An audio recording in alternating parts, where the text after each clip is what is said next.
तर त्यावेळेस आता आपण चाललेलो आहे संगमेश्वरला.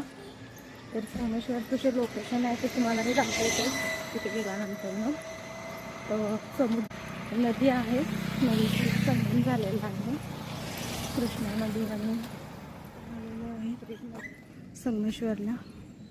बघू शकता तुम्ही काय ही फार प्राचीन अशी भिंत आहे. इथे जवळ जसा संगमेश्वरची जेव्हा जत्रा भरते ना, पाहण्यासाठी खूप मस्त असतं, खूप गर्दी असते. तुम्हाला मी मंदिर वगैरे दाखवते. हे श्री विष्णू ग्रामपंचायत देवस्थान, हे एक देवस्थान आहे. हे पण आपण बघू. पहिला आपण संगमेश्वर वगैरे बघून येऊया.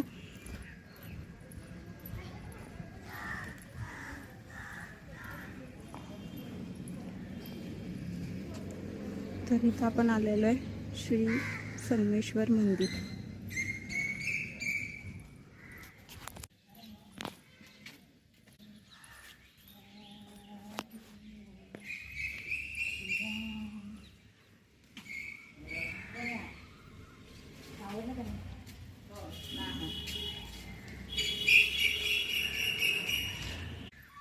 मी तुम्हाला आतलं देखील असं मंदिर दाखवते.